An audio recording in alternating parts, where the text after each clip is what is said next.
You're listening to the Flickcast, a pop culture podcast about stuff nerds love. I am Chris Ulrich, and joining me, of course, my esteemed and wonderful, and I'm very thankful to have him here, Joe Dilworth. Hello, Joe. You make me sound kind of like a vegetable. I'm steamed Joe. Steamed Joe, yes. Well, the funny thing is, for a moment, people might think, wow, he paused so much when he was introducing him that maybe he forgot his name. And I did not forget your name, just so you know that. And his name is... I kept dragging it. Joe. Yes, I dragged it on until I could remember his name. Joe something, Joe... Yeah. The man of the hour. The man of the hour. The man of the house. It is. It is. And by the way, I was thankful because I am thankful that you're doing the show with me, but also it is the Thanksgiving episode of our show. And we should shout out to the things that we're thankful for. I am thankful for getting to do this with you, and I'm thankful for being alive. And apparently I'm going to survive COVID since I've got my booster shot coming up, so that's pretty cool. I'm thankful for, a lot of things, but maybe one of them will be getting to go out to the movies again. That'll be exciting. I know you went out to the movies recently, so that's cool. I did do that, and I am thankful that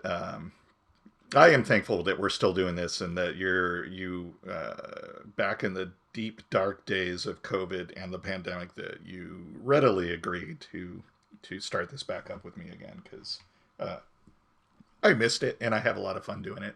I'm a mensch. I'm thankful. Right? You are. You're totally a mensch. Chris, I know I was going to try to do it in a funny voice, so it sounded like your name was inserted later, like I forgot your name too. I get it. It's great doing this show with you. You're awesome. Oh, you. I'm thankful that movie theaters are still around, because I did go to the movie theater recently, and it was kind of a weird experience, but it was good. I liked it. You saw Ghostbusters Afterlife, which we will talk about, but not today since I have not seen it. No.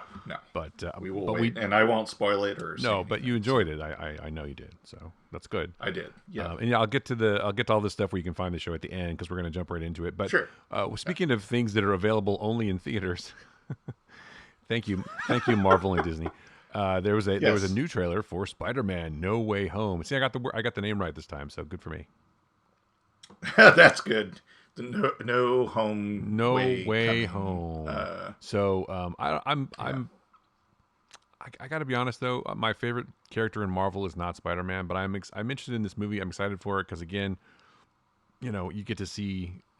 I mean, I might go to the theater for this one. Maybe I don't know. We'll see. But I'm excited for any superhero films because I like superhero films, and as I've said, I will be happy to direct one if you want me to. Sure. I have nothing against it. I'll write one for you go. if you want me to. I'm not against it, Jane Campion. Although you do a fine job too, but Scorsese, whatever, man. Stop asking people if they want. That's what I don't understand. Why ask them that question? It's a stupid question. It's like they're sitting at the round table. They've got nothing else to ask. I was like, would you ever direct a superhero film? They're like, no, I would never do that. I hate those. But right. I mean, it's like. Yeah, it's like we're here to talk about your wonderful indie film that you've made and poured your heart and soul into. Hey, but first, before we get into that, would you ever direct a superhero movie? In Jane Campion's case, though, she does have a superhero in her film, The Way of the Dog. It is Benedict Cumberbatch, so it probably would come up occasionally and go, well, now you got Doctor Strange in your movie. He's like, he's not Doctor Strange. He plays a cowboy. He plays a cowboy in Wyoming.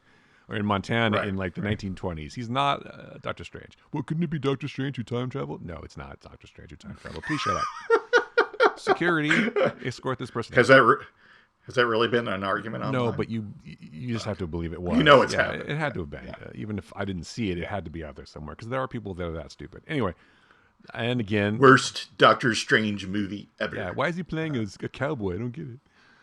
Anyway, so yes, that's definitely happening somewhere in someone's mind, in someone's head canon. That's the deal. Yes, we did get sidetracked a bit. So I like the trailer. I'm looking forward to seeing all these villains. I had a thought about the villains, though. Some people were saying that the villains have changed slightly, and that's true because you see Electro is not exactly the same as he was in the Spider-Man film with Andrew McCarthy. Andrew McCarthy, nice. Yeah, I would watch that Spider-Man movie. Andrew Garfield, of course, that's what I meant. Gosh, Andrew McCarthy. Oh, that would be cool. Yeah, his name is Peter Parker. That's an appliance. It's not a name. Oh, sorry. That was a Hughesian slip, if I ever. It totally heard was. one, Yeah, but... I think because I just read something. Molly Ringwald had done a bunch of articles, and I was reading one about her and John Hughes, and I was like talking about Andrew McCarthy. It's got in my brain. So anyway, but yeah, Electro's different. I don't know if Sandman's different or not. He looks like a big thing of sand. Lizard. But also Doc Ock seems a little bit different too, and he definitely does not recognize. He's like, "Hello, you're not Peter Parker," he says in the trailer, right? So that means that the Tobey Maguire Spider-Man does exist. It's canon, right? Okay, Right. so that gives more credence, I think, to the idea that they might show up Tobey Maguire and not Andrew McCarthy, but Would that be a twist, it though? would be. He takes off his mask Another Spider-Man. and Yeah, it's fucking Blaine from 16 Candles or from Pretty in Pink. And, that would be. Everyone's like, wait, that's not. what? They're like, surprise, we do have another Spider-Man in here, but it's but Andrew if you think McCarthy. about it though, if it's the multiverse and at the end of the trailers, Doctor Strange is saying, "I can't keep them out; they're coming in." Maybe it's like all kinds of multiverse villains and heroes, and whatever. But I also found it interesting that a lot of this, at least in the trailer, a lot of it is set at the Statue of Liberty, which, as you know, any diehard fan will know that the first X-Men movie took place, the finale took place at the Statue of Liberty, and coincidentally, That's true. that was Kevin Feige's first movie for Marvel, not as a producer, but as an associate producer. So it's all coming full circle, man. They're going to introduce mutants into the MCU. There's so many expectations on this movie. Yeah, this is like a 4-hour epic. Yeah, it's gonna be. There's got to be like a 15-hour director's cut somewhere because apparently everything is in this movie and everybody is in it. So I don't know. I mean, it would be cool if Tobey Maguire and Andrew Garfield were in this movie as Spider-Man, but they're also, much like the villains, they're also quite a bit older. So I'm not sure how you work that in. But I mean, there is precedent there because of Into the Spider-Verse. So yeah, why couldn't you have an older and wiser, like Tobey Maguire Spider-Man? I mean, Tobey Maguire's only like in his late 40s. He's not that much older. I mean, he's obviously older than Tom Holland, but he could just say, man, you can't have it all. You can't have everything, man. Look what happened. I don't even have MJ in my life. Sometimes you just got to give shit up and stop being Spider-Man. Or whatever, and he takes a big drag of it. Yeah, you know what I'm saying, man? You just can't do it all. He's got like a giant 12-pack a day cigarette habit now, or whatever, and he's like truly fat and whatever. But you can't be Spider-Man anymore, man. I did find it interesting that Strange points out, which is correct, that all of those villains, at least the first few that we see and know about, are all dead or died in their timelines, and he points that out. He's like, "Oh, they're all dead." But Sandman didn't die, though. Did he not? I don't think he did, but definitely Green Goblin definitely died, and Doc Ock definitely. Well, he just sank to the bottom of the ocean. We don't really know what happened. He might be, yeah. Maybe he has a breathing apparatus. Which brings me back to the point I was making, is that maybe these are not those villains. Maybe they're just multiverse versions of the same villains that haven't died, or something. Their reality is different, because he could still say his line, "You're not Peter Parker," because that Tom Holland is not the Spider-Man from his universe, even if it's not the same Doc Ock from the Tobey Maguire universe. What I did think for a bit, because they're different. Maybe this trailer disproves it, but I wondered if maybe as part of it too, Tom Holland, Peter Parker, was kind of like unstuck in the multiverse and traveling to the different dimensions. So you could say that the Tobey Maguire and Andrew Garfield Spider-Man were in the movie, but Tom Holland played them because he like switched bodies with him or inhabited him or something. I don't know, but that seems too complicated and kind of disproven by what they were saying, that the villains are coming to the main Marvel universe. Yeah, I don't. The Prime, was it the Prime timeline? Whatever. They're not going to do that. I don't think. I think it's just going to be. Yeah. I think you're going to have all these villains lining up to smack Tom Holland, and then, on your left, and then here comes Tobey Maguire and Kevin McCarthy. Kevin McCarthy, sure. even better. Oh, and Andrew Garfield and a giant yellow. You could have Kevin McCarthy as an alternate J. Jonah Jameson, and a giant orange and a giant orange cat in a Spider-Man suit, because it's Garfield. I want a live action Spider-Ham. Come on. Yeah, and then Spider-Ham's gonna come, and Gwen Stacy or Spider-Gwen's gonna come. I don't know. You could do that.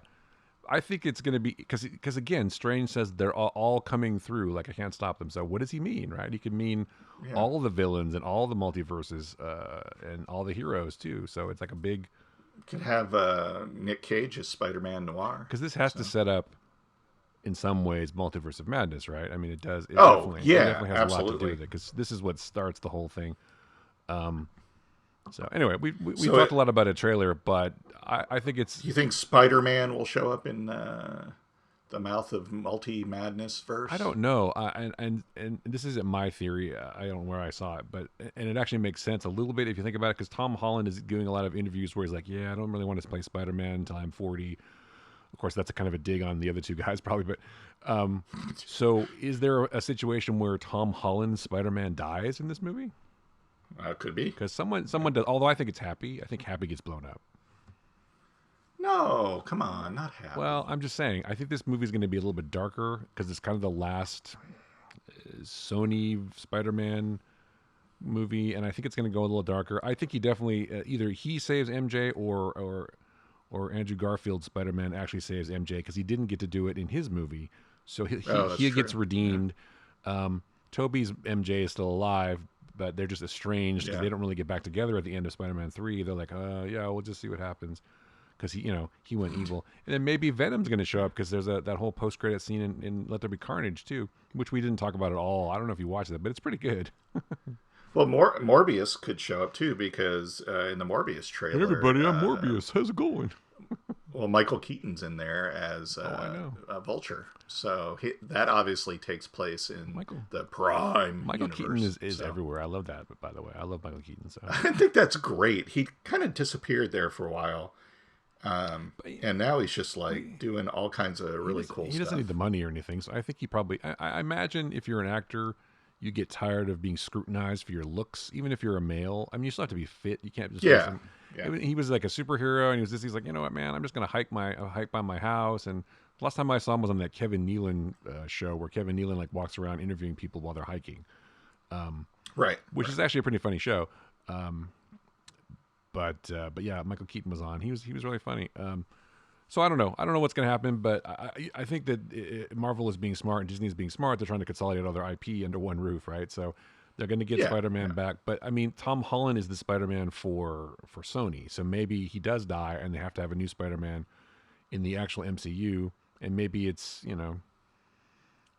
or maybe they keep Tom Holland in the MCU, and the Sony Spider-Man movies have a new one. No, that would be crazy. No, I don't know. I think that, I don't know what's going to happen. I think that Sony, although it is interesting though that at the end of I can't remember which one it was. Was it No Way Home or the previous Spider-Man film? Because the Skrulls showed up right in that one.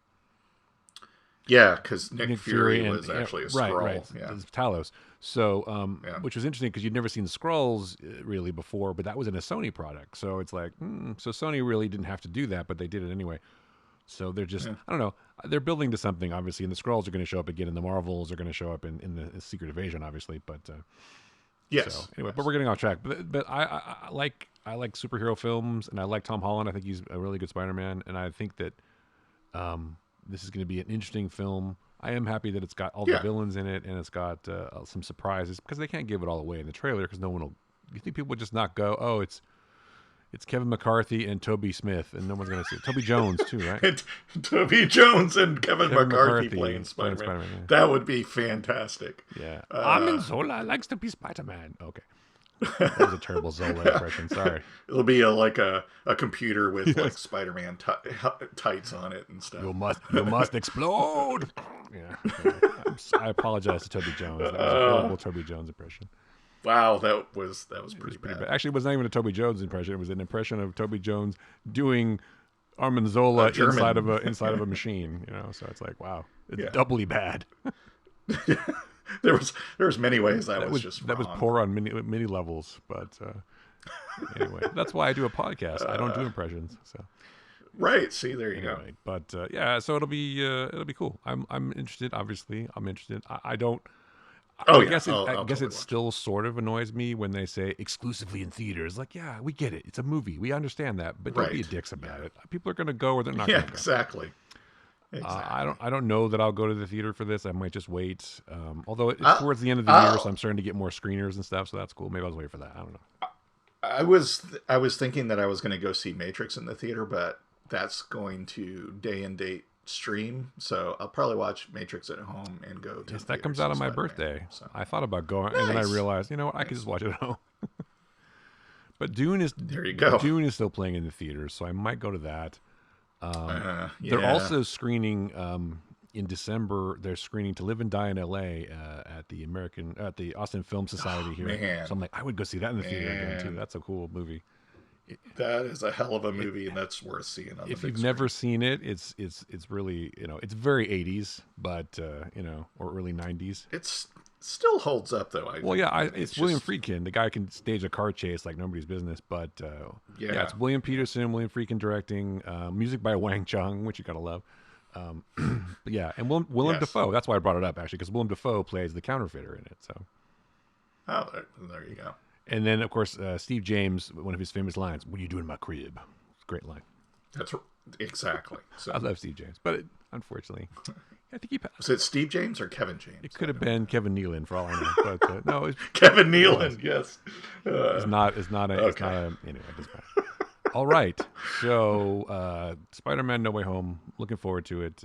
I'm sure we'll all be surprised and delighted, and some people will go away disappointed. But that's just how the movie theater or the movie experience goes. Wow. Okay. So we should never record at night because I'm tired. No. I'm tired and a little punchy. It's been a long week. Yeah, normally record for anybody who cares. Normally we do this in the morning, but we're doing it at night now. Yes. So Joe and I are both tired and punchy. I didn't get my. So this will be fun. I didn't get my nap because the dog had other plans. So there you go. Oh well, there we go. Stupid dog. Well, but more importantly. Speaking of epic stories, how about that Foundation? Speaking of epic stories, yeah, that was an epic story, all right. So yes, the finale of Foundation came out this week. By the time you listen to this, would have been last week, but that's okay. You understand how time works. Apparently the people who make Foundation understand how time works too. So they do. Yes. What I love is they've managed to figure out a way to condense a gigantic story into like the story of two people, maybe three. Right, because you've got Gale and you've got Salvor and you've got Empire, and that's all you really need. Well, those are our stories basically. Yeah, and again, it's just it's so interesting to me that Lee Pace, the way he's playing Empire, it's like he's a really sort of horrible person. In this last episode in particular, it's like, I will sentence you. Spoilers, by the way, if you haven't watched Foundation. I will sentence you to be in isolation for the rest of your life. Well, and I've killed down everyone you've ever known in your entire life. Yeah. Anyone you've ever known, anyone they're related to that they might have talked to them about you, and like basically anybody that would know anything about you existing, we've just with the flick of his finger annihilated. It's like that's just messed up, and then we're gonna put you in sensory deprivation basically for the rest of your life, rest of your life, and keep you alive, right? And you'll get to think about that forever. You'll be aware. You won't be able to have any senses or anything, but you'll just be aware and get to go quietly insane in your own brain. Yeah, that's messed up. That's cold. But it's what occurred to me watching it is that he could have just, because Empire has this horrible reputation, right? He could have just been bullshitting her too to get her to talk. That's true. All he did was turn his hands. Like I retracted everyone. You know how many people that is? He could have just made something up. How would she know he was lying? She wouldn't know, and she's already afraid of him anyway, and already assumes he's going to kill her. So when he starts making this shit up, he's like, we just killed everyone you ever known. He could just be lying about that. Sure, he will kill a priestess or whatever, but that's like one person. Yeah. He had his robot do that, so it's not like. Well, yeah. We got to get to what happened to the robot too. She's freaking the fuck out, man. She's kind of losing her. Seriously, losing her shit. Yeah, literally losing her skin. That was kind of weird. So what was I saying? I don't remember. Oh yes, Lee Pace is doing such a great job. But yeah, they managed to get this show to the three essential people, and of course Jared Harris, who's just a hologram now or something, or the life model decoy of Harry Seldon. And he'll go on living forever. I kind of felt bad for Hugo, man. That guy got the short end of the stick a little bit, but. Yeah, I'm kind of bummed that, honestly, I was like, he's a pretty great character, and I guess now we don't see him anymore. But, no. Spoilers, by the way. I don't know how far ahead they're going to go in the future. They already went 138 years, right? Right, at least a century. So everybody in the show is dead except for the two except for Gale and Salvor, Salvor, and of course Empire. And Empire. But but it's not. It won't be the same Empire that we've just seen, though, right? It won't. I thought that was pretty clever, though, the way that that they were saying how it's not just this one clone that was tainted. It was the original DNA. So, but I guess my question is, do they take the DNA from Cleon the First every time they want to clone somebody, or do they have a storehouse of material? I don't know. The thing, if they did take it from that, maybe we don't see Empire anymore because that storyline ends with him smashing the glass that they're storing the dead guy in. So does that mean that's destroyed and they can't get any more material from him? I don't know. Well, then that's the end of the Empire then, because he's not going to live 100. Right? He's not going to live 100 years, and they just killed the kid, right? So, right, and maybe that's why Empire ends, because but only in 100 years though. It's supposed to end in like 500 years. So that's what Harry said. So. Well, yeah. So I don't know. I liked the show. I think that they had some things to overcome. But I think the stuff with Empire is the most interesting to me. But I also kind of like the Salvor stuff. But Gale, I don't know. Gale just doesn't seem like as interesting a character now as she started out to be. She's kind of like well, she's been narrating the show, but it turns out she doesn't really have a lot to do in the show. I mean, most of it was the stuff on Terminus and Empire. I mean, she shows up like every few episodes and gets pissed off and then goes back into suspended animation. Right. And then, so I hope they do better with her character in the second season, because I'll be honest, her bits kind of really annoyed me. I just was not. I don't know. Like I said, that whole thing with her, like, you want to answer my question, I'm just going to blow all your shit up. It was like, it doesn't make her seem very stable, but no. But that was a pretty good reveal, I thought, at the end. Although I was thinking, as I was watching it, it's a season finale, and not a lot of major things. I mean, some things happen, but not a lot of things happen, really. Right. I mean, there was some answers, and we know that she's Salvor's mom, which is kind of interesting, genetically speaking, right? Which I guess makes sense for her visions and whatever. So I don't know. Maybe, I mean, they can't do another season like this and then just propel these characters in the future again. So really, the only character that potentially can last the entire show would be Lee Pace's character, right? Because Gale and Salvor's not going to live 1,000 years, so. Yeah, I mean, I kind of feel like at this point that the whole first season was really just a setup. Yeah. and it's like, okay, now we can tell the story we want to tell. Well, it's interesting you say that, because a lot of Apple shows seem to be like that. It's like they're not in a hurry. They're already committed to another season. They've potentially committed to more than 1 or 2 seasons. I feel like that gives shows more of a chance to build. Like with Invasion too. It's like, it's supposed to be a show about aliens, and you hardly see any aliens for the first like 5 episodes, and finally you're seeing some. But it's a slow, build up to things, and obviously there's going to be more stuff to it. But it's not like, I don't know if their mandate to creators is like, get it done as quick as possible because you're going to get canceled. It's like, maybe it's like, tell the story you want to tell, which I appreciate. So we're just used to people having to maybe even rush through stuff because they don't know if they're going to get canceled in 2 weeks or something, So maybe that's just Apple's doing it differently. I mean, I don't know. I don't have any evidence to support that. It's just a theory. But I find it interesting that they set up some stories and they kind of like have the main part of the story and then just like abandon it, because I mean, like Terminus, they now have, they're going to work together. They have a pretty badass ship to fight against Empire, and then now we're going to jump ahead 100 years, so we're not going to see any of that.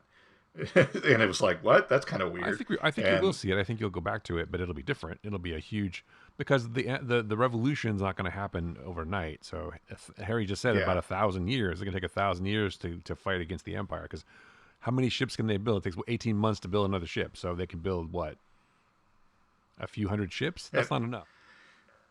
And I kind of feel, I don't think they've totally done it, but they almost veer into more, we're going to tell you instead of show you, because it's like, and then they did work together, and what's his name became captain, and look what they did. It's like, well, why Well, couldn't we that's like probably see that? a response to some note. I would imagine it's like, well, you have to make sure people can follow along. It's a complicated show. You don't want to make it too complicated. Yeah, but it was just like, well, that's cause you got me invested in that storyline. It's like, cool, they're actually coming together now. I want to see where this goes. No, we're not going to show you that. We're just going to tell you, hey, it worked out okay, but now we're going to jump ahead 100 years. It's like, well, wait a second. Now we're going to lose all these characters that I mean, now I understand why they were kind of picking off the Terminus characters one by one every episode as we went along. So it's like we're not gonna stay here. We're gonna go way into the future. So don't really get attached to anybody. But I'm like, I did like her boyfriend. I got invested in him, and it's like, but now he's gone. Well, So you it's don't like, not necessarily. I yeah, mean, they could cut back and forth between times. They could go back in time, I suppose. and Gail could talk about, here's what happened, because she's telling the story, right? So it's from the beginning. She's telling this whole story. I assume all of Yeah, this already happened, and she's telling it to a group of school children. This is how we destroyed. a This is how thousand we. years in This the is how future. we destroyed the empire. Yeah, How I Met Your Empire. That kind of thing. So it's just the thing where she can tell the story from any perspective. It's like, this is what happened on Terminus, and then we did this, and then I met up with my daughter? Question mark. And so I don't know. I mean, maybe the technology exists in this world where you can live 500 years if they keep replacing parts of you. Maybe she's like an yeah. android by the time this happens. Who knows? Although, if this is an Asimov sort of universe thing, then no one has a robot, right? So it's like you can't even Right. have robots, even though the Empire has So them. So I don't know. I mean, it's not. I'm not. I still think it's great because it's definitely gives it a sense, at least to me, that it's doing something different, and then it can be unexpected in that way. So I'm not at the point where I'm like, oh, this is ridiculous. It's just kind of what I noted. But if that's how we're telling the story, that's fine. It's definitely like you said, it's definitely built a different way than, because like any like network version of this would have followed like everybody on Terminus for like 5 seasons or whatever, or one of the storylines, or at least had it all in one time period for like however many seasons, right? Instead of jumping around. But this is like already Well, done, yeah, but like the problem is you have to keep. several seasons of story in one season. It's Yeah. pretty interesting. Well, with traditional television, you have to keep the same characters, right? Because you're paying these actors Right. and whatever. So it's like, you have to kind of follow the same people. Eventually, you can introduce the tail section, or you introduce the other whatever. But you're basically following the same characters through the entire series. Yes. So this is in some ways, more of a British show, where the British are not necessarily in love with all their characters. They end up killing people in their shows. But the other character I forgot is you could also have Demerzel could come back, the robot. She can be in the show forever too, in theory. But so she can always. With or without skin. Well, that was weird and a little scary, but Yeah. I think she Well, was the having. fact that she was like, I'm gonna solve your squabble really quickly and just like break this guy's neck. Well, It's like, what the like hell? she said, I'm loyal to the Cleonic dynasty first. I'm loyal to Right, I'm loyal right. to the timeline. I'm loyal to the process, not to one individual Cleon, obviously. So, I imagine there must have been. It's like we were talking about this before. It's like Hal, right? It's like, I have to kill you to continue with my mission. Sorry, humans, you're in my way now. You're jeopardizing my mission Yeah. to Jupiter. So it's like the same thing with her. It's like her in her programming, she decided that killing this guy was the best way to go about protecting the overall plan to either A, destroy the empire, or B, Right. just preserve it. But I kind of think it's the first one, but we'll see. So Well, and the DNA is now all tainted. So yeah, what are they going to do? Yep. I mean, they can keep doing it. Yeah. They're not going to tell anybody, obviously, but that helps. Well, That sure, helps. That helps. I did enjoy the Brother Day and Brother Dust slap fight. That was cute. that was kind of good. Like, yeah. hey, you, no, you suck. No, you suck. Ow. You suck. No, you're an asshole. No, you are. Yeah, I like, man. Thank goodness for Terrance Mann. Also, man, that guy's good, and the kid that they Yes. got too, Cassian Bilton, I thought was really good too. The guy who played Brother Don, I thought he had some good minutes or some good time in these episodes too. He had a lot more to do, and And he can come back too. They're just going to decant another one, so he'll be back. Good for him. I love that. I want another one decanted and up to speed by breakfast tomorrow. It's like, jeez, that's he's messed up. He's cold. Well, I mean, they never said whether he was tainted. We never got the results of his tests. Right. So I assume that this has been going on a lot longer than anybody suspected, and it only came to light recently. But I bet they're all, they have been in the past too. And I still think it's Demerzel. I think it's her. I say her, but I think it's the robots doing, because that's kind of the way it is in the books. The robots kind of helping be responsible for the fall of the Empire. So, right. I mean, they're not really following the book very much, or the books very much, except except a tiny bit. But I kind of think there's something going on, and maybe it's it's eating at her a little bit. It's causing conflict. Obviously, it's causing some problems because you don't just tear your skin off for no reason. Sure. But, I mean, I know I don't. So I don't. I always have a reason. I just can't repair it like that. I can't put new skin on. So. No, it takes a lot of gauze and salve. But really interesting show. I mean, it doesn't land every time, which is fine. But it's ambitious, and it's telling a different kind of story, kind of for a different kind of network.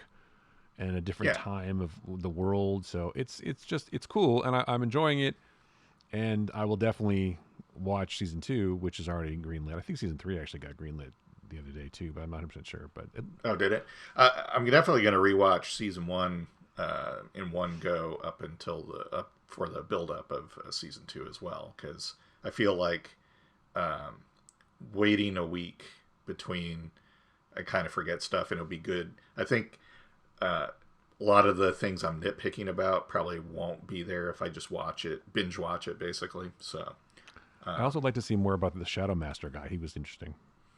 He's kind of cool. Yeah, it's like he's got to be around, because they never mentioned the word Shadow Master before until this episode, and then they mentioned him. Henry mentions the phrase Shadow Master, who he seduced the maid and had him whatever, and then the guy is actually the Shadow Master. He's like the Imperial Spy Master guy, which I've always found those characters interesting. Like the Game of Thrones too; those guys were always interesting. With his little birds, I did like though, because he's badass and has been in the show, and then when he's like, "So are you saying that I'm tainted as well?" and he's kind of like, "Yes." Like, yeah. Like, am I about to? Is there any right way to answer this? Yeah. Well, yeah, and that's just interesting, because what will he do with that information? I wonder, because they'll have to show that. Obviously, they'll have to show the effects of that knowledge on him. Yeah. I mean, he was already acting differently. He was going to spare Brother Day or Brother Dawn. Right, he was going to spare him. He was going to let him live and see what happened, and she interfered. But so I wonder how that'll affect their relationship too. So we'll see. I don't know. Right? Yeah. I don't know, but good show. I will just say that Lee Pace, he is acting. I don't like to call roles, a career-making role or, the role of a lifetime. But man, he's just acting, not even overacting, just acting extremely well in this role. Definitely, yeah, it's definitely something that he's suited for, being so like tall and commanding, and he's just got that understated menace that he could, you can, even if he really didn't have all of her people that she ever known killed, you can believe that he could do it if he really wanted to. But it's like, totally buy it in that moment, because of the way he presents it. It's just like, he's that evil, because we already saw him do it to one person. Or order it to be done to one person, but then he goes and tries to save the kid, which I thought was interesting. He is my son, he's like, and he had a good point. It's like, we don't have mothers, we don't have family, we don't have anything. We have sex with these concubines, and then their memories are erased. It's like, we don't really. How is that living? How is that humanity? And that's an interesting point. Like, who's more human?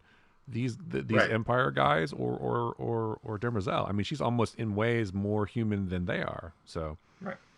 So and that was like Harry's point as to why the Empire was destined to fail. So good show. All right, well, speaking of good shows, I really enjoyed the season premiere of Star Trek Discovery. Man, I really enjoyed it. Man, that was so good. It was really good. Yeah, and it was nice to see the gang back together in their spiffy new uniforms, and nice to see her up in command of the ship and doing her thing. But there was an interesting twist, and the episode, of course, was a callback to original Star Trek lore that we love so much, Kobayashi Maru, which I thought was cool. Yes, and they talk about it a lot in the episode, especially towards the end with the president there. But yeah, and then of course, yeah, and spoilers if you haven't seen Star Trek Discovery season 4. Oh yes, but yes. And also the Archer space dock, I love that too. I'm like, oh wow, man! Not only that, but they played a little bit of his theme from Enterprise, which is like, wow, that was it's all that was a nice touch. I mean, it's all canon, obviously, so. No, but it was just having the music cue in there too as well. Although I've always maintained since they introduced this whole concept in the show that this isn't the real Star Trek timeline. But yeah, you're wrong. But anyway, in my mind, if they ever want an out, this is a different reality. It's not the same Star Trek timeline.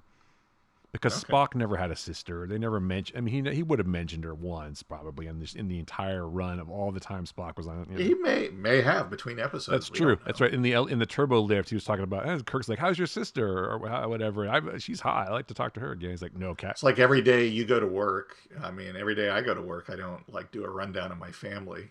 So I mean, I talk about them occasionally at work, but know that. Well, obviously they didn't say anything because she didn't exist back then. He had a brother we didn't know anything about till, Star Trek V. So that's true. Sybok. Well, but in the original series, Kirk had a brother who gets killed.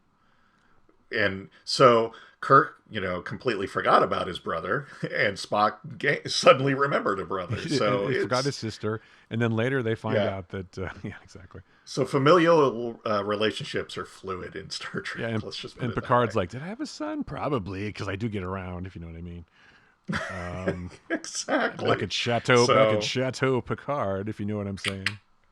Wow. I'm sorry. I can't see Picard being he's never been like a womanizer, I don't think, He's not a Lothar. He's not a Lothar. I mean, he could definitely get chicks, but I don't think. I don't know. I bet he was in his younger days. Well, I mean, he had a relationship with Dr. Crusher. I always thought that in the back of my mind that Wesley was actually his kid too, because that's no, seriously, because he's about the right age, and so and then Dr. Crusher brought him to the Enterprise to meet Picard. It's like, look, this guy's cool, right?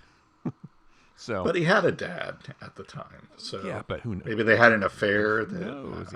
I'm just saying. So, but you didn't talk about that kind of stuff, I guess. But I don't know. I always thought Wesley Crusher was Captain Picard's kid. So I don't know. Man, your headcanon is something else. Maybe he'll show up in Picard's in the next season of Picard, and we'll find out. Because I know maybe I don't know. Will Wheaton's been posting a lot of stuff on Insta about working on stuff and not saying what he's doing. I mean, I know he's doing the new Star Trek Ready Room show for this season, but you never know what else he might be doing.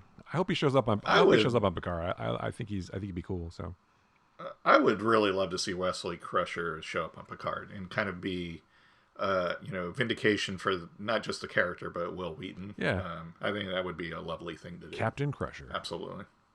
Yes. Absolutely. Yeah. Picard has to go to. In fact, that's the season premiere. Picard is going to Wesley's promotional ceremony to captain. He's getting his own ship, and that's what Picard does. And then Beverly's there, and Riker's there, and everybody's there. The whole, Geordi, Worf. Yeah, everybody shows up for that because they all come together for Wesley, right? Because Wesley's now captain of his own ship, and that's just it. It's just a simple scene or two. They have dinner, and then Picard gets called away for some emergency, and then he goes off on his own adventure. But that would be nice. I think that they're never going to do it, but that would be nice. No, that would be a fantastic thing to do. A nice little tribute. Yeah, because I know that, Will Wheaton's been posting a lot of more personal stuff online lately about his past and stuff, and how leaving the show was a mistake, but it was all because of, personal things and his relationship with his family and stuff like that. It makes me feel bad for the guy a lot. I mean, it's very sympathetic stuff, and it's just, horrible what happened to him when he was growing up and stuff. So I would hope that. And they seem to be bringing him back into the fold, kind of letting him do this, hiring him for the show, post show and stuff. But they should bring him back into the real Star Trek. So that would be lovely. If not in this, maybe in Discovery, maybe in whatever. I mean, he could show up in Discovery too, right? So absolutely, he can show up in any of the Star Trek anyway. Anywho, although maybe he doesn't want to. It's possible. But anyway, Star Trek Discovery season 4, Kobayashi Maru. What did you think? Yeah, good start to the season. I'm very much looking forward. I've always liked Discovery. I thought it was pretty great from the get go, and it just seems to get better and better every season. I like them being 1,000 years or whatever in the future, and seeing what Starfleet and Federation and everything is there, and they're rebuilding. I don't know. It's a really good story. I know a lot of people are, oh, it's not real Star Trek, but I'm like, man, just that opening part of. Why is there always a cliff? I love that, actually. Well, just that opening part though was totally Star Trek, because she's like, we're not going to fire back. We're going to figure this out, right? We're going to, and they did it by going, no, we're not lying to you. We fixed your stuff. Yeah. And join us or not. But here's the dilithium we were going to give you anyway. I thought that was like a huge, like, real Star Trek moment right there. Attached. I'm like, well, yeah, and it's cool because this is the Star Trek like foundation, or not foundation, but the Star Trek Federation origin story that we never got, right? Because by the time when we come into Star Trek, like in the original series, the Federation's been around for a long time. It's growing. It's whatever. But now we're seeing kind of the building blocks of the new Federation, and we get to explore what the Federation means and what it means for for humans and for other races, and it's cool. I love the fact that they're able to kind of deconstruct the show in a way and bring everything back together. I'm digging it. I liked it a lot, and I like that that they brought back the guy from the last season, where he's like, no, I'm fine now. You can go back to the ship. It's okay, Yeah, so, he's like, I have friends. Yeah, I'm good. Saru's like, I made a promise. Like, no, you can go, dude. You can live in two worlds now. Goodbye, peace. Yeah, I'm guessing he's not going to come back as captain, obviously, because Burnham is captain. He's going to be number one now. Do you think? Or is he going to be an ambassador or something like that? No, they got to get him back on the ship, man. I mean, they have to get the crew back together. I think so. I think Saru is gonna step up. And like I'll be number one. I'll be the first officer. Okay. Because the guy they have doing it now, I don't know that he's. I kind of felt like he was he in the last season? Because he didn't seem familiar. Yeah, he's been in all the seasons. I just didn't. He just didn't. He wasn't familiar for. Well, I'm just bummed because Tilly was Saru's number one, and now she's not going to be Burnham's first officer. I mean, come on. Well, I don't know. But I gotta get Saru back. Maybe Saru was like just a science officer or something. I mean, who knows? He could be like Spock, although Spock was the first officer. So I don't know. Yeah, but they will get him back on the bridge. They will get him back in the because a lot of the show, as you know, takes place on the ship. So, well, yeah, really, that's really a shock weird, too. Right? It's surprising. They have to, and now they got to figure out what happened to spoilers, what happened to Book's planet, and what the fuck is going on with that thing. Well, that has huge implications because his people have, because of their empathic abilities. And whatever other stuff they have going on, are able to pilot spore drives without having to have shunts in their arms. Right. But now that they're all gone, because they mentioned they're building new advanced spore drive ships, right. Who's gonna pilot those? Well, I don't imagine that that Book is going to stay on the show as a regular after this season. I feel like he was not. Although was he supposed to replace Shazad Latif's character? Who now? Oh, by the way, we should definitely mention that I too, like you, am very happy for him playing Captain Nemo. I think that's an inspired choice, actually. Yeah, that's like fantastic. Yeah, he was great on Discovery, and I think he'll do a great job as Nemo for the Disney Plus show. That's awesome. So good for him. Yeah, I'm definitely excited to watch that. That's going to be pretty it's so funny. I loved Captain Nemo. I loved that movie, that Disney movie. When I was a kid, I loved it, and I loved the whole story, the idea of it. So the fact they're doing a show makes me very happy. So I will watch it.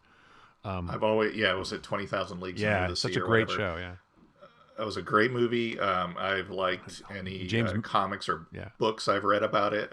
Captain Nemo. So James Mason, I think it was, is Nemo, and then Kirk Douglas, of course, is in that. But if you've never seen it, it's on Disney Plus. It's old, and there is a giant squid. So there is, but it's a great show. It's a great movie, and I mean, I'm looking forward to it. I mean, it's like from the 50s. It doesn't exactly hold up effects wise, but it's still pretty cool. Yeah, it's still fun.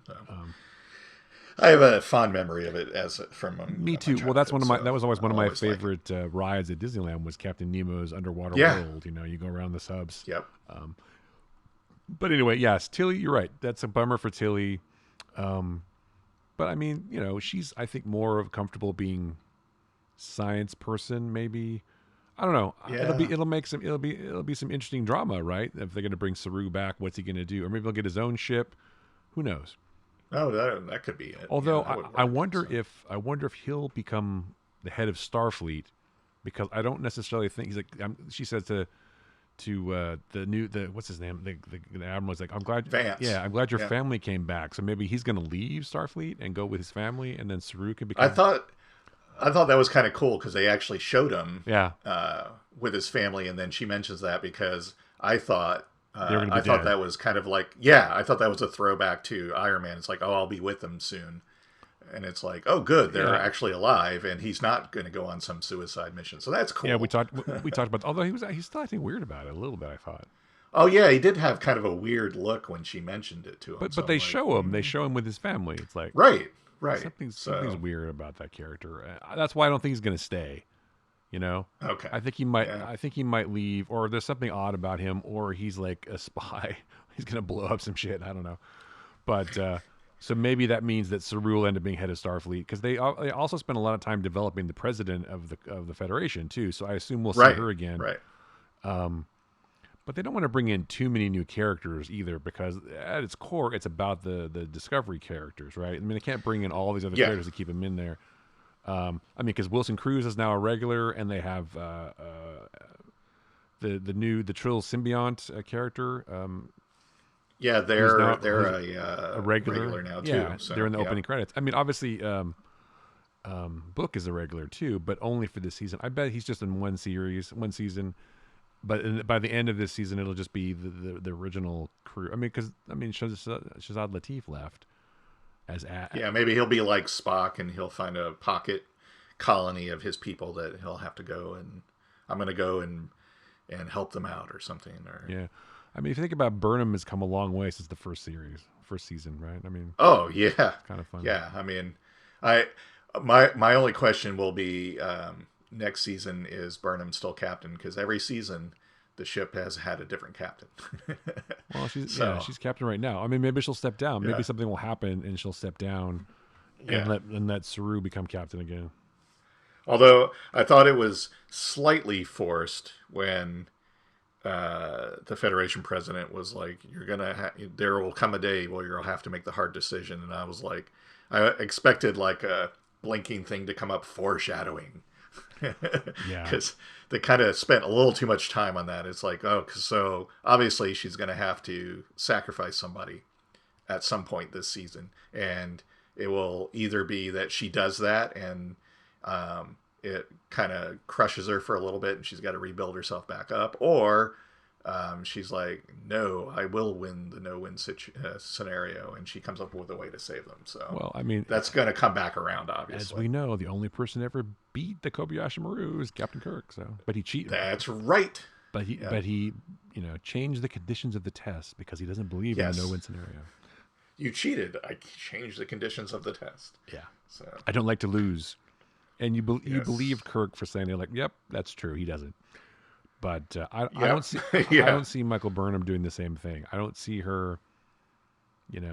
I don't know. Star Trek likes to get into this thing. You have to face death. You have to, figure out the idea that some people have to die to sacrifice other people. But I feel like it is an interesting character because she goes out in the shuttle. I mean, she is willing to sacrifice herself for things, right? But I don't know. Yes. I think the president was right. I don't know that she's willing to sacrifice anybody else necessarily. I hope it comes down to where this obviously comes back around again, and she's like, I don't accept that. There is a way to save everybody, and she does. So, well, she did just say she saved everybody in this first episode. She did, right? Yep. So there you go. So, but yeah, it is interesting though. It was kind of not forced, but it's like, this will come up later. Pay attention, folks. There should be a thing, like you said, like a thing at the bottom of the screen. Important information for you to have for later in the season. Would you like to know more? Would you like to know more? Yes. The only thing I think the only way that they'll blow it, which every show does, is you'll know the episode it comes back around when previously on Discovery, it shows that conversation, and then it'll be like, this is where this is going to come back. Well, it has to, right? So, I mean, they don't mention that shit for no reason, right? And I think Book will leave and go do, the new super secret spore drive ships. And I think that either Saru will be captain again at the end because Michael will be just like devastated by having to sacrifice people. And that'll just devastate her too much, and she won't be able to be captain anymore. Or I don't know, but that makes sense. Or Jason Isaac will just show up and destroy everything. That's possible too. That'd be badass. I would like to see. So if Book does leave the show or steps down from being a main character, what I would like to see happen would be like, the season ends with they've defeated whatever, saved the Federation, the galaxy again, and they're like,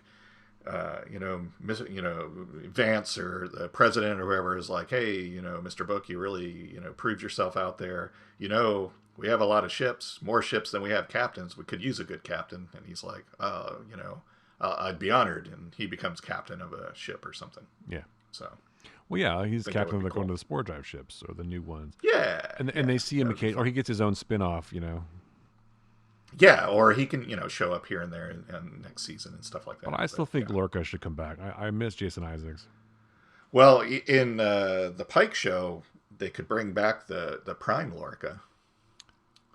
That's the non-evil mirror universe Lorca. That's true. They could find him in an episode, and he either joins the crew, or he's a recurring character, and he's some gets advanced in Starfleet and helps them out occasionally or something. Mm-hmm. So there is a way to bring him back. So there absolutely is. So I don't know. And then he gets a spinoff. So he gets a spinoff. You get a spinoff. You get a spinoff. I mean, it doesn't take much to get a show, apparently, because now they're doing the Pike show, but I'm okay with that. Yep. Bless you. Yeah. So, Discovery, I'm glad it's back. It's just a great show. Definitely looking forward to more Trek, obviously, coming our way with Picard Season 2. That one's already been renewed for Season 3. And then Strange New Worlds, which has already been renewed for Season 2. So it's the future is bright for Trek shows. It is. Well, the thing with Picard especially is like, how long does Patrick Stewart have to live? It's a terrible thing to say, but that's terrible. I know. Well, I don't know why this is, and I know this is just, I do this sometimes, but I'm happy that Anson Mount is got a show because he seems like a cool guy, and he was in some other shows that didn't go as far as they could have. But mostly because he had to be in that Inhumans show, and that could ruin anyone's career. and now he's back. So good for him. And yes. I think that the way they set up him as Pike, I think that's going to be an awesome show. I'm really looking forward to that. Kind of like taking you back to the beginning, really to the beginning, and seeing how it all started. But I'm also glad that Ethan Peck got another. I mean, he gets to play Spock some more, and Rebecca Mermaid gets to play number one. Because in the original show, number one was a girl, so that makes sense. Yes, exactly. Mitchell Barrett actually was number one in the. Yeah, so I'm excited to get to explore those characters, as well as like Uhura in her formative years, as well as any new characters we get introduced to. So I think Strange New Worlds has and Dr. Mbenga nice, too. Don't forget future. Dr. Mbenga. Yeah, that was really cool. Yeah. So Nyoto Uhura. Yeah, so yes, future is bright for Star Trek. Couldn't be happier. Bring it on. And there's a new Star Trek movie coming out in 2023 as well. Yes, so, that's true. It's interesting though because there's a character on that Star Trek show playing Nurse Chapel, which is the character that she played after she played number one. So it's kind of interesting that they're two of Majel Barrett's characters. Yeah, it's kind of neat.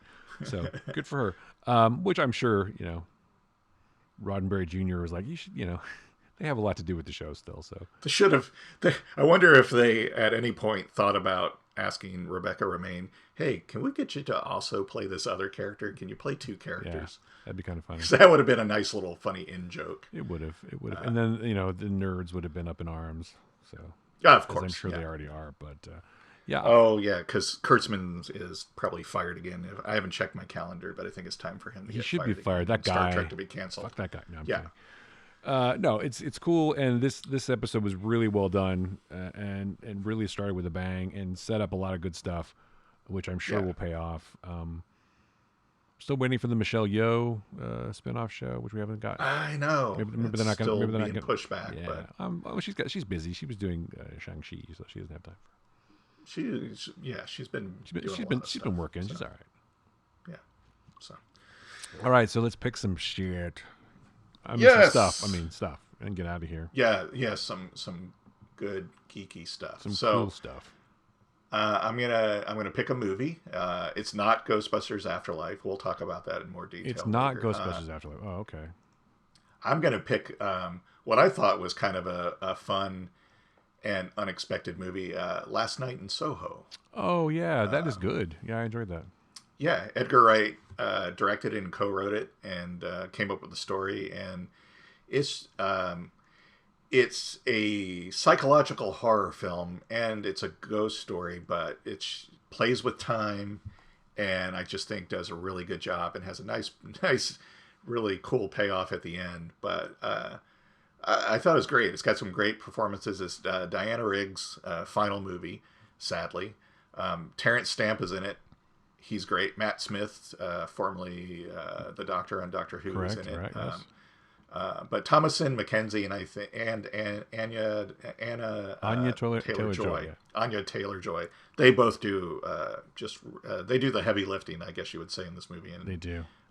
Do an exceptional job, both of them. It's just I hesitate to even give the premise of the movie because I think it's better just kind of experienced going in not knowing what's going to happen. But it's a really good movie. I expected that. I was like, oh, this will be pretty good because Edgar Wright does good movies, but it exceeded my expectations for sure. So It's a great movie. It's on Netflix. You should definitely check it out. Yeah, I really enjoyed it too, and I have always been a fan of Edgar Wright, so I'm always interested in seeing what he's doing next. And Anya Taylor-Joy is great. They're all, I mean, it's a really interesting movie.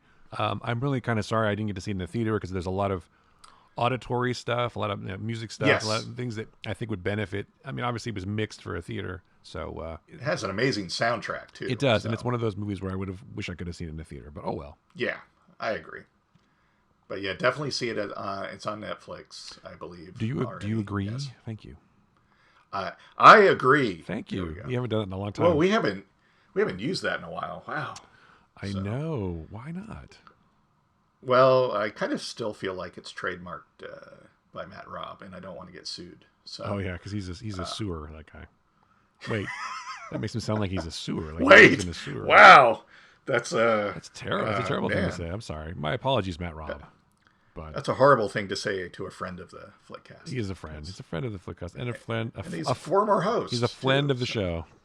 Friend of the show. He's a flounder of the show. Flounder. Oh. So, yes. All right, my pick this week is a book.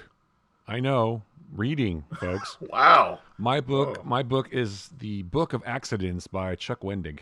Oh, I haven't read that. It is super fun and super horror, gothic horror suspense. It's really well done. I'm a fan of Chuck Wendig's writing anyway, but this is a really good. I wanted to start it before Halloween because it fits in with that kind of thing, but I didn't get a chance to start it.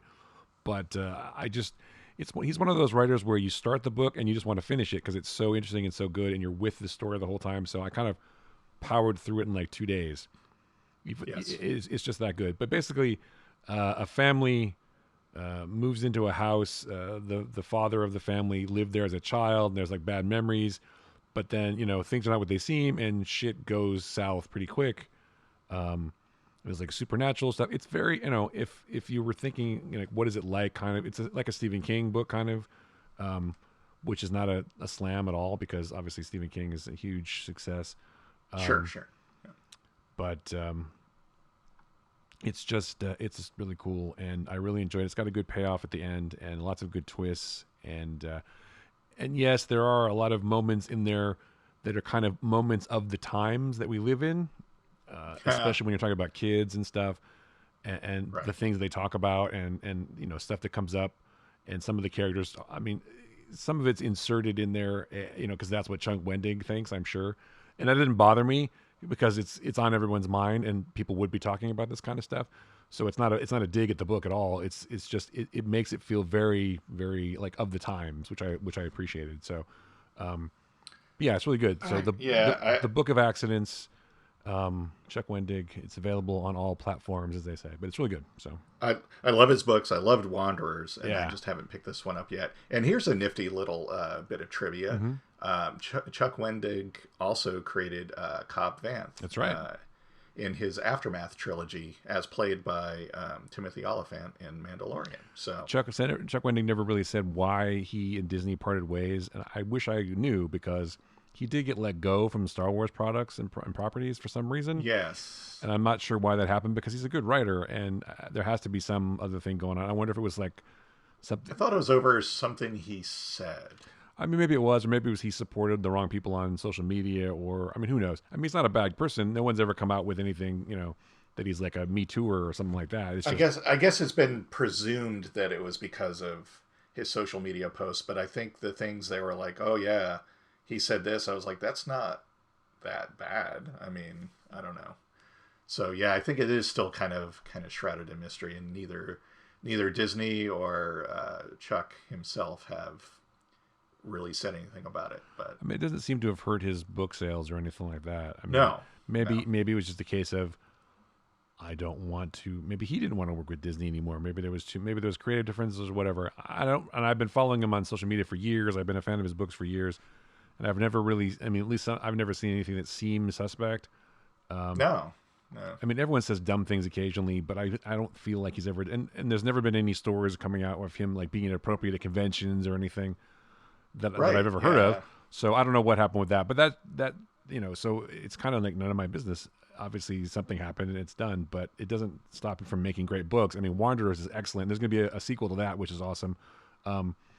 He's doing a sequel to Wanderers? Oh, yeah, absolutely. Yeah, he's working on it right now. But Book of Accidents is really good and really suspenseful, and I kind of think it's one of his best books, really. And it's just that good. So I would definitely read it if it were me, or wait for the movie. That's up to you. But I heard hopefully they're still working on doing a limited TV series on Wanderers, which would be really cool, I think. I've heard that too. Yeah. I mean, if you write a book or anything mildly successful, someone will want to make a show about it, probably, because there's lots of networks and they need shows. And so Sure. I'm sure like John Scalzi always tweets about, oh, I had a meeting about this and that, and then you never see an Old Man's War show ever, probably. Right. Well, apparently the last thing was Netflix was going to do Right. an Old Man War series or movies, and then haven't heard anything. But he still gets paid. He still get paid for options and stuff like that. But he seems to be doing okay too. I'm not too worried about Scalzi. He seems to be doing okay. But yeah, I mean, they're all kind of I'm reading more books again, which makes me happy. And this is one of the ones I wanted to read, and it's just there's certain authors, when I see that they've got a new book, I'm very happy. So I always just get it immediately, and I just try to read it as quickly as I can. So this is one author that I follow for sure. So anyway, and plus, you know what? I agree. He just seems cool, and like he has a newsletter where he gives out like advice to writers and stuff, and I appreciate that kind of thing. It's like a lot of people on Twitter are terrible, but there are some people who are actually trying to help, I think. So social media is not all bad. It's mostly bad, probably, but it's not all bad. There are people that are generally trying to lift others up. And strangely enough, it seems like, at least through the people that I follow, a lot of them are writers, because writers know what it's like to be marginalized, What did I see the other day? James S.A. Corey posted on Twitter about how he didn't write his first book till he was in his 40s. And I realized that's not a real person. It's two people. But they were talking about how they didn't write their first book or sell anything until they're in their 40s. And that's great, because there's a lot of people out there, they're like, well, it's too late for me. I can't make it. But you can, It's never too late. It's never too late. Look at us, man. We're raking in the bucks. Yes. If your idea of making it is that you do a podcast that you make yourself, then that's, you know what though, I would do this show for no reason at all. It's just, I can't imagine not doing it. It's just one of those things like writing. I write every day, and I can't imagine not doing it. I can't imagine not doing the things that I'm doing. Whether anyone ever reads anything I've written ever again, it's fine. Whether I finish this next book that I'm working on or not, or whether anybody ever reads it doesn't matter. I'm doing it for me, and I'm sure you probably feel the same way, Joe. So, yes, it's all I agree, and that's the best writing. If it ever does come out, hopefully someone likes it. But those are the things that I enjoy reading the most, are things that people wrote for them because they needed to get it out and tell it. But you're right. If my stuff never gets published, that's fine. I still enjoy writing. I mean, we've been published in stuff like that. I mean, Oh yeah. I've never. I've never had a book published, but I've had other things published. It's it's fun, and I've been paid to write, and that's kind of cool. Yes, that's yeah. I'm a paid writer, and I like being able to say that. So yeah, I mean now we pay ourselves, but that's fine. well, Although you get paid still, I haven't really in a while, but you're doing it, man. You're making it happen. I'm living the dream. Living the dream. Yes. So speaking of living the dream, you can find the Flickcast at Apple Podcasts and at Spotify and at Stitcher, Google, etc. All the places you find podcasts, and you can rate and review the show. In particular at Apple Podcasts. Now, as someone pointed out recently, do not review the Apple Podcast app, because I guess people do that sometimes too by mistake. What you need to do is go into the Apple Podcast app, find our show, which of course you already subscribe to anyway, and just click on that and then give it a rating. That's how you do it. You don't want to rate the app, because that won't do anything for us. No. And Apple doesn't need the money. They're doing fine. So and then you can find Joe and I on the socials at What Joe Writes, and I'm at Chris Yu, and of course the Flickcast is at TheFlickcast. And if you want to throw the show a few bucks for production costs, etc., that's cool. We'd appreciate that. Patreon.com/TheFlickcast. Did I forget anything? I think that's everything. So no, I think that was well done. Thanks. Covered. I've done it once or twice. You have, yes. You think I would know by now where to find the podcast? Although I don't listen to the show, so I don't know. Well, there you go. Actually, I do. I hear this show way too many times when I'm editing it. So I can cut it all the times that I cough. See, people don't never hear that. They don't hear the coughing, and they don't hear all the mistakes. We cut that stuff out. It makes it sound better. So it really takes us like 15 hours to record the show, and you get So you think you're listening to a long show, but really it's been pared down. You should hear all the shit we cut out. It's terrible. Yeah. Anyway, all right, cool. So for Joe Dilworth, I'm Chris Ulrich. That was the Flickcast. Thanks so much for listening.